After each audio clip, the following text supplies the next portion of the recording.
Nous passons tous des années à chercher des réponses. Quel est le but de la vie? Pourquoi sommes-nous ici? En grandissant, on nous apprend des choses simples. Va à l'école, trouve un travail, forme une famille, sois heureux. Mais est-ce que c'est vraiment tout? Sommes-nous destinés à suivre ce schéma prédéfini? Ou y a-t-il quelque chose de plus? Prenons un instant pour y réfléchir. Toi, qu'est-ce qui te fait vibrer? Toi, c'est pas la routine, c'est pas les attentes de la société qui te définissent, non. Le vrai but, celui qui te fait lever le matin, il est caché en toi. Et il est souvent bien plus profond que ce que t'imagines. La vie, c'est comme une course. Une course où on pense toujours être en retard. On doit courir après quelque chose. Après le succès, après la validation des autres, après l'argent, l'oseille. Mais dans cette course, on oublie une chose cruciale. Le chemin est plus important que la ligne d'arrivée. Le but, c'est pas d'être riche. C'est la route pour le devenir. Parce que, spoiler alerte, la ligne d'arrivée, c'est la même pour tout le monde, hein. On finit tous au même endroit. Alors, si la destination est la même, pourquoi se stresser? Pourquoi se comparer? La vraie question devient alors, comment vivons-nous ce chemin? On se dit souvent qu'on n'a qu'une seule vie. Mais est-ce vraiment le cas? Peut-être que nous avons plusieurs vies, celle qu'on vit pour plaire aux autres, celle qu'on vit pour soi, et celle qu'on rêve de vivre. Laquelle de ces vies est la plus importante pour toi? Si tu pouvais choisir, laquelle choisirais-tu de vivre pleinement? On nous a fait croire que la réussite est dans l'accomplissement des choses. La maison parfaite, la carrière éclatante, les diplômes prestigieux. Mais en réalité, la réussite n'est pas dans l'extraordinaire, elle est dans l'ordinaire. Elle est dans tous ces moments où tu souris sans raison, quand tu passes du temps avec des gens que t'aimes, quand tu découvres quelque chose de nouveau sur toi-même, quand tu aides quelqu'un sans rien attendre en retour. Ces petits moments, c'est eux qui donnent un sens à notre existence. Et tu sais quoi, le plus beau dans tout ça, c'est que chacun de nous a un but différent. Ton but, c'est celui qui te fait te sentir vivant. Pour certains, c'est créer, pour d'autres, c'est aider. D'autres encore, c'est aimer, voyager, partager. Il n'y a pas de règle. Ton but n'a pas à être grandiose pour avoir de l'importance. Il n'a même pas à impressionner qui que ce soit d'autre que toi. Trop souvent, on pense que le bonheur se trouve dans des choses que l'on n'a pas encore, mais le bonheur ne se trouve pas dans le futur. Il se trouve dans l'instant. Alors, la prochaine fois que tu te sens perdu, que tu te demandes pourquoi tu es là, souviens-toi de ceci. Le but de la vie, c'est de vivre, pas juste d'exister. Pas juste survivre, mais vivre pleinement chaque moment dans toute son imperfection et dans toute sa beauté. Ce ne sera jamais facile, il y aura toujours des doutes, des échecs, des peurs, bien sûr, mais c'est ça la vie. Ce sont les montagnes russes, et on est tous dans le même wagon. Au final, le but de la vie, c'est peut-être simplement de te trouver, de te découvrir dans ce grand chaos, et surtout, de te rappeler que tu n'as pas besoin d'être parfait pour être heureux, tu es déjà assez. Alors, la prochaine fois que tu te poses la question du but de la vie, respire, vis, savoure. Parce que le but de la vie, c'est ce que tu en fais, ici et maintenant. Dans ce monde qui avance à toute vitesse, combien de fois t'es-tu arrêté pour vraiment profiter du moment présent? On est constamment en train de courir après quelque chose. Un objectif, un rêve, une réussite, ou même juste une pause. On court tellement que, parfois, on oublie de regarder où on est. Et on oublie d'apprécier ce qui est là, juste sous nos yeux. Le bonheur, on en parle tout le temps. C'est comme s'il était toujours quelque part ailleurs, dans le futur. Comme s'il fallait encore accomplir une chose de plus, cocher une case supplémentaire, avant de pouvoir enfin se dire « Ça y est, c'est bon, je suis heureux ». Mais si je te disais que le bonheur, il est déjà là, en toi, à portée de main. C'est fou, hein, non? On passe notre vie à attendre le bon moment. Ce moment magique où tout sera parfait, où on aura assez d'argent, assez de temps, assez de succès. Mais qu'est-ce que ce bon moment, exactement? C'est quoi, cette ligne d'arrivée, qu'on se fixe dans nos têtes? Le problème, c'est qu'elle n'existe pas. Il n'y a pas de destination finale où tout sera parfait, parce que la perfection n'existe pas. Et ce qui rend la vie si belle, ce sont justement ces imperfections. Combien de moments as-tu manqué en attendant que les choses soient parfaites? On se dit, je serai heureux quand? Je me sentirai bien quand? Je profiterai de la vie après? Mais la vérité, c'est qu'il n'y a que maintenant. Le passé est parti, le futur n'est pas encore là. Ce que tu vis en ce moment, c'est ta vraie vie. Pas celle que tu rêves d'avoir demain, pas celle que tu aurais pu avoir hier. C'est celle-ci, maintenant. Et si tu ne l'attrapes pas, si tu la laisses filer, tu risques de passer à côté de tellement de choses. Alors pourquoi est-ce qu'on est toujours en train d'attendre? Parce qu'on a peur. Peur de ne pas être assez, peur de l'échec, peur de perdre du temps. Mais si on ne fait rien, on perd déjà ce qu'on a de plus précieux, le moment présent. Le bonheur n'est pas un endroit où on arrive un jour, c'est une manière de voyager. C'est dans ces petits moments Ces instants fugaces qu'on ne remarque même pas quand on est trop occupé à regarder vers le futur. C'est dans ces rires partagés avec des amis, c'est dans cette tasse de café chaude le matin, dans ce rayon de soleil qui perce à travers les nuages, dans ces moments où tu te sens juste bien, sans raison particulière.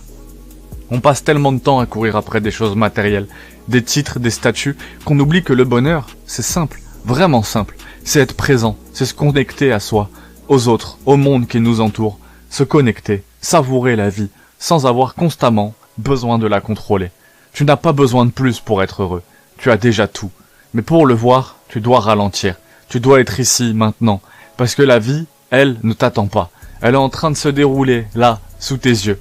Prends un moment, respire, sens cet air entrer dans tes poumons. Écoute les sons autour de toi. Regarde les couleurs, les gens, la vie qui se déroule. Tu es vivant, et c'est déjà un miracle en soi. Le pouvoir du moment présent, c'est que tout ce qui compte, tout ce dont tu as besoin, est déjà là. Ton esprit va te dire que tu as besoin de plus, de réussir plus, de prouver plus. Mais c'est un mensonge, parce que tu es déjà suffisant, tu es déjà complet. La clé du bonheur n'est pas dans ce que tu atteindras un jour, elle est dans ta capacité à être ici, maintenant. Alors arrête de courir, arrête d'attendre que tout soit parfait. Tu n'as pas besoin que tout soit parfait pour apprécier ta vie. Tu n'as pas besoin de plus, c'est ce que tu as en ce moment, c'est déjà suffisant. Pour être heureux, ce moment, c'est tout ce que tu as, et crois-moi, il est précieux. Parce qu'au final, le bonheur, c'est de vivre pleinement chaque instant, c'est ça le secret.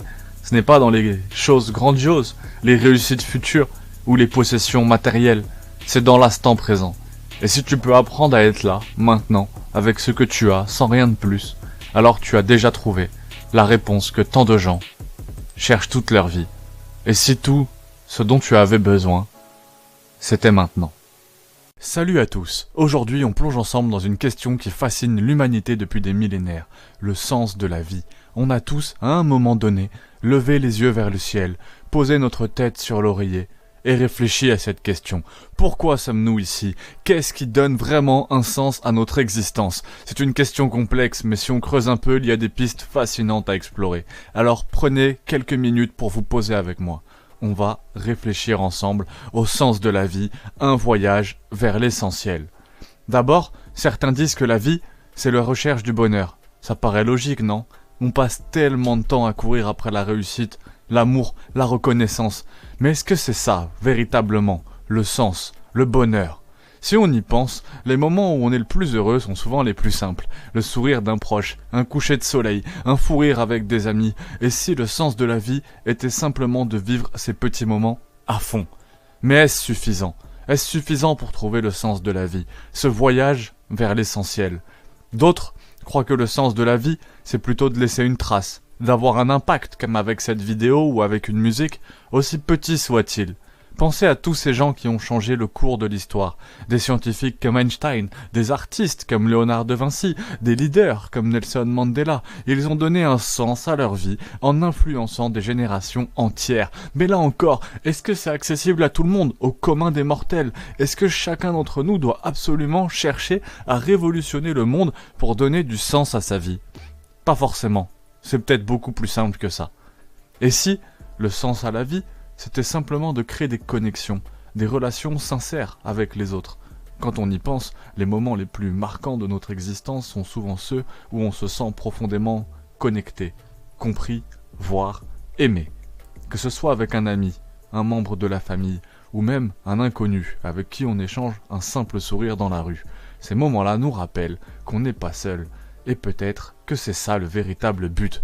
Créer des liens authentiques, être présent pour les autres, partager son humanité. Mais en fin de compte, tout ça nous amène à une idée clé, le sens de la vie.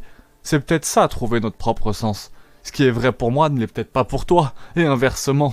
Et c'est ça qui est magique. Nous sommes tous différents avec nos propres rêves, nos propres quêtes et notre propre lutte. Alors, peut-être que le sens de la vie, c'est simplement de vivre pleinement, de chercher, d'explorer, de grandir, de tomber, de se relever, et de trouver notre propre voix, une voix qui résonne avec qui nous sommes profondément.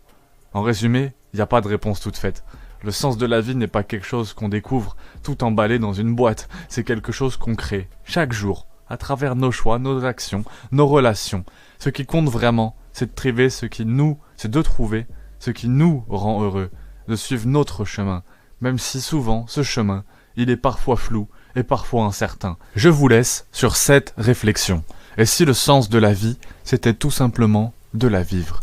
Merci d'avoir pris le temps d'écouter ces quelques minutes de réflexion. Si ça vous a parlé, n'hésitez pas à partager vos propres pensées dans les commentaires, parce qu'au fond, c'est en partageant qu'on avance ensemble. À très vite. Tu te souviens de la dernière fois que t'as échoué? Ce moment où tout a basculé, où tu as senti que le sol se dérobait sous tes pieds, que tout ce que tu avais construit, tout ce pourquoi tu avais travaillé, s'est effondré? L'échec. C'est un mot qui fait peur, un mot qu'on essaye de fuir, d'éviter, comme une maladie contagieuse. Depuis l'enfance, on nous apprend à réussir, à ne pas échouer, on nous pousse à viser haut, à ne jamais trébucher, mais on oublie de nous dire une chose essentielle, l'échec est inévitable. Et tu sais quoi? C'est une bonne chose. Ah, t'as bien entendu. L'échec est une bonne chose. Tu vois, on vit dans une société qui glorifie la réussite. Sur les réseaux sociaux, tout le monde semble réussir. Les gens montrent leur victoire, mais jamais leur bataille. Ils affichent leurs trophées, mais cachent leurs cicatrices. On te fait croire que le succès est une ligne droite, alors qu'en réalité c'est un chemin semé d'embûches, de détours, et surtout d'échecs. Et si je te disais que les plus grandes réussites viennent de ceux qui ont échoué encore et encore? Regarde autour de toi. Chaque grande invention, chaque révolution, chaque progrès a vu le jour à travers l'échec. Thomas Edison, celui qui a inventé la lumière électrique, a échoué plus de 1000 fois avant d'y parvenir. Quand on lui demandait comment il vivait ses échecs, il répondait « Je n'ai pas échoué 1000 fois, j'ai découvert 1000 façons de ne pas faire fonctionner une ampoule. » Voilà le truc le plus dur. L'échec te définit pas, c'est ta réponse à l'échec qui compte. Ce qui différencie ceux qui réussissent de ceux qui s'abandonnent, c'est cette capacité à se relever, encore et encore. À chaque chute, tu deviens plus fort. Chaque défaite te rapproche un peu plus de la victoire. Chaque échec est une leçon, une opportunité de grandir. Tu vas échouer. Peut-être pas aujourd'hui, peut-être pas demain, mais tôt ou tard, ça arrivera. Et que là, tu vas découvrir qui tu es vraiment. Est-ce que tu te laisseras abattre ou est-ce que tu te relèveras? Est-ce que tu regarderas ton échec comme une fin ou comme un nouveau départ? La vérité, c'est que l'échec, c'est un maître impitoyable, mais il est le meilleur professeur que tu auras jamais. C'est lui qui t'apprend ce que tu ne veux pas apprendre dans les livres, que tu ne peux pas trouver sur Google, que tu ne trouveras même pas dans mes vidéos. Il t'apprend la persévérance, l'humilité, la résilience. Il t'apprend que la vie n'est pas juste, mais qu'elle est belle quand tu refuses d'abandonner. Alors, pourquoi avons-nous peur d'échouer? Parce que nous avons été conditionnés à croire que l'échec c'est la honte, que si tu échoues c'est que t'es pas assez bon. Mais c'est faux, ceux qui échouent c'est parce que t'es courageux, parce que t'as osé sortir de ta zone de confort, parce que t'as voulu prendre des risques, parce que t'as essayé. Et ceux qui essayent, ils finissent toujours par réussir. Regarde autour de toi, les personnes qui réussissent sont celles qui ont échoué. C'est cette vérité qu'on ne dit pas assez. Tu vois leur succès, mais tu ne peux pas faire les nuits blanches comme ils font. Les pleurs, les doutes, les moments où ils ont voulu tout abandonner. Mais ils l'ont pas fait, ils ont continué. Et toi aussi tu peux continuer. L'échec, ça te définit pas. Ça te façonne, ça te prépare pour quelque chose de plus grand, ça te pousse à te dépasser, à apprendre, à évoluer. C'est pas une fin, c'est un début. Tu échoueras, mais tu échoueras mieux, gros. Tu échoueras plus intelligemment. Et surtout, tu te relèveras. Alors la prochaine fois que tu échoues, et ça arrivera, sois-en sûr, ne te décourage pas, ne te dis pas que t'es pas à la hauteur. Au lieu de ça, demande-toi est-ce que tu peux apprendre de cet échec, est-ce que tu peux t'améliorer, utilise-le comme un tremplin parce que c'est un tremplin vers la réussite. Le succès, ce n'est pas éviter l'échec le succès, c'est d'avoir le courage d'échouer, encore. Et encore, et encore, jusqu'à ce que tu atteignes ton but. L'échec est ton ami, gros, pas ton ennemi. Il est là pour te rappeler que t'es humain, que tu apprends la vie, que tu évolues. Et si tu apprends à embrasser l'échec, tu apprendras à embrasser la vie. Alors échoue grand. Et puis relève-toi, parce que t'es plus fort que ce que tu penses. Plus grande est la réussite, juste après ton prochain.